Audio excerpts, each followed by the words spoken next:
The Spectator magazine is home to wonderful writing, insightful analysis, and unrivaled books and arts reviews. Subscribe today for just £12 and receive a 12-week subscription in print and online. Alongside that, you get a £20 John Lewis or Waitrose voucher. Go to spectator.co.uk/voucher.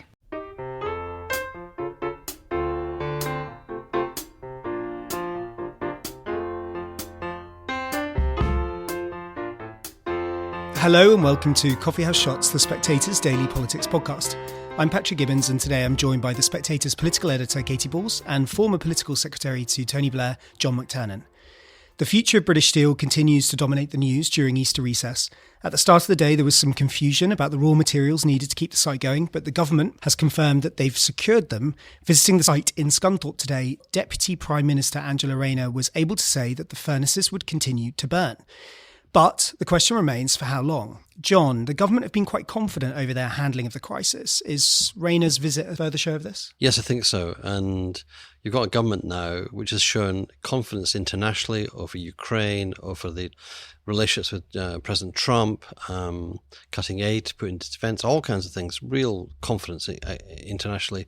Now I'm starting to see some confidence about its position domestically. And not afraid to nationalise. The nationalisation of the railways was expected. Nationalising steel, not so much. And it's a sign that Labour will define the national interest in a very nationalist way, patriotic way as well. And it's good to see, actually. And it shows you, once again, the influence of the unions on this Labour government. The unions were the people who got the pay rise, immediate pay rises from Rachel Reeves last year. The unions are who got new rights from Rayner in her bill that's going through Parliament.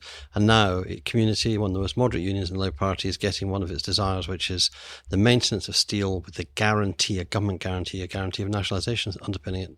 Just on the unions, Rayner said that they've been very happy with the government's response so far. So what sort of discussions have been going on behind the scenes? There's been discussions with the unions about steel for the last 2.5 years. Obviously, until July, those discussions were Labour as an opposition being briefed by unions on rescue plans for all the steelworks which are under pressure. What there has been now is the unions who supported Keir through thick and through thin, supported Tony through thick and through thin, support all the moderate leaders of the Labour Party community are getting something back. They're getting back a cashable demand. Let's keep steel production in Britain and in public hands if necessary.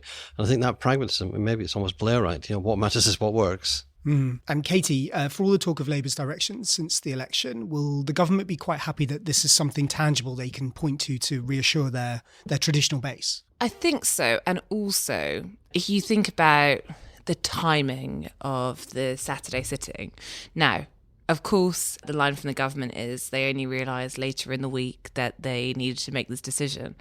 But I also think it can be true that some in Number 10 are quite happy with the dramatics of summoning MPs back. That's how much we care about British industry. And I think there is a political strategy element to this too. Now, Labour still, I think, have questions to answer on industrialisation, on if you think about some of the other areas, Grangemouth, if you think about Port Talbot, this is an area where Reform and Nigel Farage have really been pressing Labour, and an area where they think that they can already have a lead over Labour and can pick up votes. There's also questions about how this fits with Labour's net zero strategy, questions about the prioritisation going forward. But certainly I think you can look at some of the rhetoric around this, the desire to address it, but also to lean into the publicity, does show that this is something Labour wants to own the territory on once again.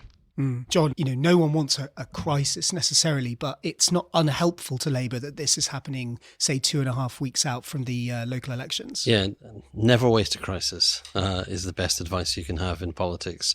And Labour are using this, and I think Katie's absolutely right.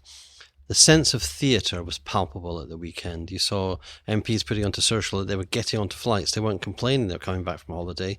They're making a virtue of it. And I think that sense of command over the imagery and over the narrative, there's a bit of firmness coming into the Number 10 grid, and that's good for Labour. And it gives the backbenchers some enthusiasm because they're going out on the doorsteps at quite a hard time in the local elections. It's also been interesting how Beijing has hit back. So you have an added element from when we spoke about this on Sunday, is the Chinese government accusing the British government of politicising trade cooperation, and said the move raised doubts about investment in the UK. Now, how does that fit in with Labour's China reset, which is not meant to call a reset, whereby you have ministers regularly flying to Hong Kong or mainland China, effectively trying to closen ties. And this is one of those areas where the UK has taken a stance that is not going to make that easier. Now, lots of people can argue that's a good thing, and there's questions here about, obviously, the takeover that took place under the Tories. But in geopolitics, there's now two wannabe hegemons, USA and China. Both of them are autarkies being run like autarkies. One is stable and predictable and the other isn't. And so this relationship with China is part of an ongoing desire to get Chinese foreign direct investment in the UK, but also an acknowledgement that actually China is a stable trading partner.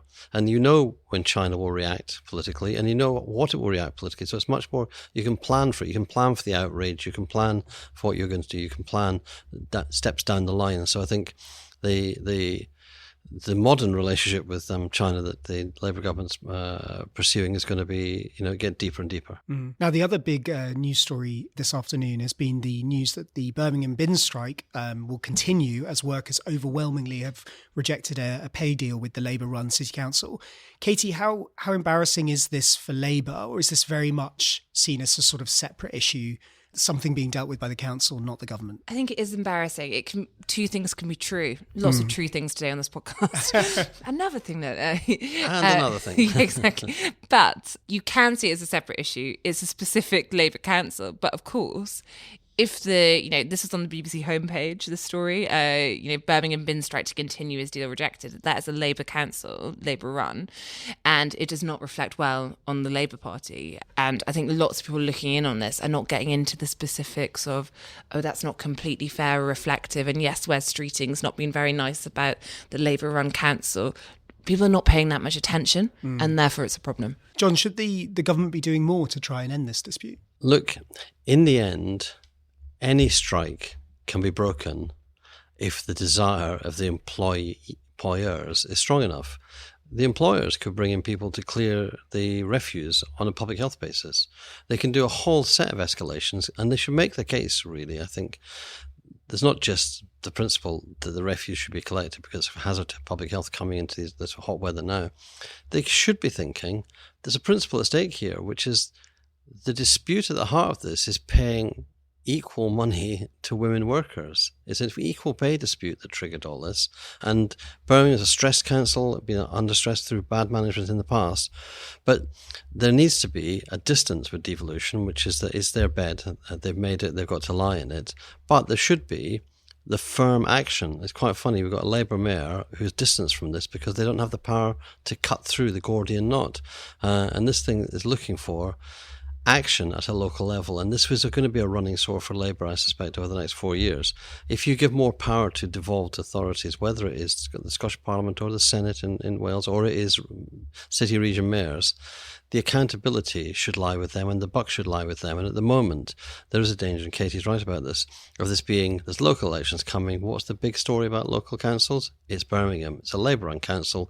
You don't need to join the dots. There's a story there about competence. And we vote for councils, not on ideology by and large, but on competence. And then just finally, Katy, we've had an update in the election betting case from last year's general election. Craig Williams, the former Conservative MP and aide to Rishi Sunak, has been charged with betting offences by the Gambling Commission along with 14 other people. Is this still embarrassing for the Conservatives? Just as we're saying, Birmingham Council is bad for the Labour brand, whether fair or not, and being reflective of the whole government, this is bad for the Tory brand. It reminds people of a really difficult election campaign where Rishi Sunak was hit by scandal, disaster.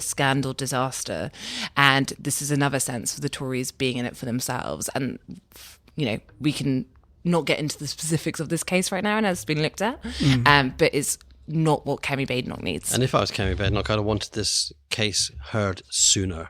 And you're asking questions, why are the police taking so long? And what looks like a cut and dried case, why is it taking so long to bring people to court? Well, thank you, John. Thank you, Katy. And thank you for listening to Coffee House Shots.